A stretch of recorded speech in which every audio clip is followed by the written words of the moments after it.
برپرسی اوفیسا روداوی واشنطن دیار کرده لگلمنه دیار بخیراتی مثلا الجمع براسی گلکی گرمه اندام کنگرس و هناك بروجين آماده دکن تا هلوسته که نویا امریکا الهمبری شامه هبه؟ بلد البخين يعني بشتي او آلوسيت كل سويدا تشيبو يعني امريكا بر جرينجي يعني بري خود كاتوان بيرن كو چند روجا رابردو چند هفتن رابردو هاتن رودان يعني سراسته وزارت الدربه ماركو روبيو وزير الدربه يعني او پر نگران شوان راشي كوهانا وهندك قفاش لحكومتها سوريا دكن وان بيشن كو ام او سزاين كو هاتين هلگرتن سر حكومتها كاتيه سوريا تنانت يعني ماركو روبيو نا بيجت حكومت بيجت وان دستلات دارن دمشق ام سزا سروان هلگرتين كو ريكك بكين كو اشتي و خوشگزاراني يعني بو سوريا شبه بل امن هذا بينين يعني بيشلكاري قالكنا وبشك مان بيشلكاريانش يعني استويش حكومة سوريا برپس جوان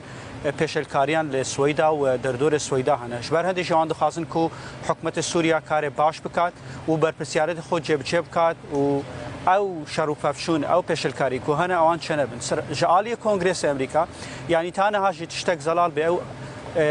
سيزر اكت ياخذ بلين او سزان كل آلية كونغرس بياساتين سباندن تانا هاجي ناتين راكرن تنه دونالد ترامب يعني بفرمانه كسروكاتي او سزا هلگرتينه و او شي تشتكي دمكي يعني هر جاره دبيت شش مهجارك او سزا دبيت دونالد ترامب جاره دي هلگرتنوان جنوبه يعني چه بكاتوا جبر هنده يعني كونغرس ناد خاصه اگر بيتو حكومه سوريا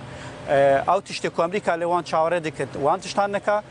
سزای امریکا دی وگرن سر حکومت سوریا و امریکا دی تونتر دبید يعني ام دبینین سر آست تاک يعني اندام كونغرس انجمن پیران و انجمن نونران شراست تاك يعني لدوانوان هبوينا راگهاندناوان هبوينا سر آست كوميتا شي هبو يعني كوميتا ليشنا درف امريكا او شي راگندراو كتابت هبوا و نگراني خو دردبرن جوان بويرن كو سوريا چبوينا و داول حكومت امريكا دكن کار باشتر بکا و گشار زیاتر بکا کو او تشت به راگرتن بتایبتی او تشت برانبر کمینت سوریا هاتی نکرین یعنی او تشت گر برانبر دروزا پیشتر ام زانی کو برانبر علویه هات کرن نگرانی گلک شبون لواشنطن نه برانبر دروزا و دبیشن رنگ برانبر پیکاتی اندیجی او دیشه ببید ناکرد امریکا الیکاریا حکومت بکا و حکومتی کش وسا معاملات قال حافلاتي خو وحافل اجتماعي خو بك اجبرند يعني گشارك پر هنا ايرو توم باراك ناوچه بوا از بارم ايرو بچت لبنان و بشتنگه و سردان ناوچه بك و جفيني هبونت قال برپرس كود و برپرس سوريا ولير لواشنطن يعني جفين قال انا اند خازن كاو تشت به راگرتن و چارسرك باش بیت چکرن چون که او چارسر کاتیا یعنی تنه وکشاندن هزان چارسر نینه دبی چارسر درشخان به حبد بویران و امریکا دخازت کوچ به کوتای هاتن ول کنگرس یعنی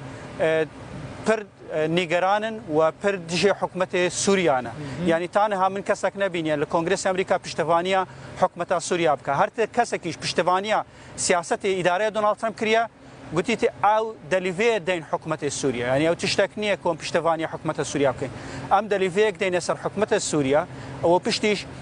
سعوديه وتركيا ولاتندن دعوه على كارير امريكا كرينا جردا خوازيه تركيا وسعوديه ولاتندن او دليفهات يداين واقربيت حكومه سوريا بربسيارته خو جبجنكات دي امريكا سياسته خو بغوري وسياسته كم جيكو غوران كرچه تشكرن جزاء دهن وقراندن وماركو روبيو بسلالي قوتيا وده خاصة كان حكومة سوريا يعني بربسيارة خود شيء بكات يعني تانها وتشتكانا كل واشنطن وصابونا بالله قالك سباس ديار كردا بربرس روداوي واشنطن سباس جبوتو جبوفي كورمانجياتا يا شيرين قالك سباس